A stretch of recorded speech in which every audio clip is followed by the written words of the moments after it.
ஸ்ரீமுஷ்ணம் அருள்மிகு ஸ்ரீ பூவராக சுவாமி திருக்கோவில் கடலூர் மாவட்டம் விருத்தாச்சலத்திலிருந்து சுமார் 24 கிலோமீட்டர் தூரத்தில் அமைந்துள்ளது ஸ்ரீமுஷ்ணம். புராண காலத்தில் இரண்யாசுரன் என்ற அசுரன் பூமியை கவர்ந்து சென்றான்.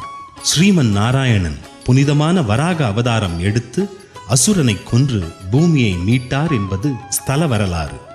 இத்தலத்தின் சிறப்பாக இங்குள்ள பெருமாள் சால கிராமத்தால் ஆன சுயம்பு மூர்த்தியாக அருள் பாலிக்கிறார்.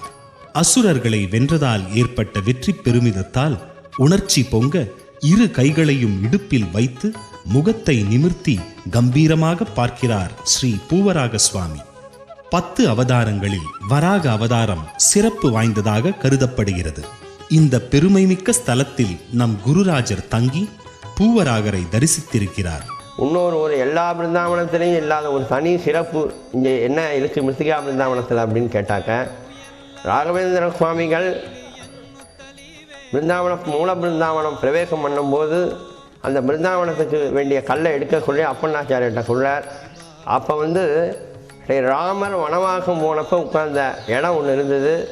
அதிலேருந்து உள்ள பாறையினால் இந்த என்னுடைய பிருந்தாவனத்தை செதுக்கணும் அப்படின்னு சொல்லி இது பகவானுடைய கட்டளை அப்படின்னு சொல்கிறார். அதே போல் அவர் செஞ்ச இந்த மூலம் பிருந்தாவனம் இன்றைக்கி நீங்கள் மந்திராலயத்தில் பார்க்கலாம். அதனுடைய மீதி இருந்த கல்லை சின்ன பிருந்தாவனமாக இங்கே பண்ணி எடுத்துகிட்டு வந்துட்டான். அது ஒரு மிகப்பெரிய ஒரு சிறப்பு. மந்திராலயத்தில் உள்ள மூல பிருந்தாவனம் எந்த கல்லுனால் செய்யப்பட்டதோ அதே கல்லுனால தான் இங்கே ஸ்ரீமுஷ்ண க்ஷேத்திரத்தில் அதுதான் ஒரு வாசம் பண்ண இடத்துல இது அமைஞ்சிருக்கு. அப்படின்னா ராகவேந்திர சுவாமிகள் முன்னாடியே அவர் எல்லாரும் தெரிஞ்சிருந்து பிற்காலத்தில் நம்ம வாசம் பண்ண இடத்துல பிருந்தாவனம் வரும்னு என்னவோ அந்த கல் பேலன்ஸ் வச்சுருக்காரோ என்னமோன்னு கூட நமக்கு ஒரு ஆச்சரியமாக இருக்குது. இங்கே எல்லோரும் பிரார்த்தனை பண்ணிட்டா கோயம்பக்தர் க்ஷேத்திரம் பூவராகர்னா பூமிக்கு அதிபதி. இந்த பூமிக்கு அதிபதியாக அவ்வளோ பூவராக சுவாமி அவளை நல்லா பிரார்த்தனை பண்ணிட்டு இங்கே எல்லோரும் தரிசனம் பண்ணால் பகவானுடைய அவருடைய தர்மார்த்த காமிய மோட்சம் அறம் பொருள் இன்பம் வீடுங்கிற 4ம் நல்லபடியாக அவருடைய யோகியத்தைக்கு கர்ம பலனுக்கு தகுந்தவாறு நல்லபடியாக அமையும்னு சொல்லி ஸ்ரீ ராகவேந்திர சுவாமிகள் ஆசீர்வாதம் பண்ணுறார். அதனால் இங்கே தரிசனம் பண்ணேன்னா எல்லாம் நல்லபடியாக நடக்கும். ஓம் ஸ்ரீ கிருஷ்ணார்ப்பணமஸ்து. ஹரி ஓம்.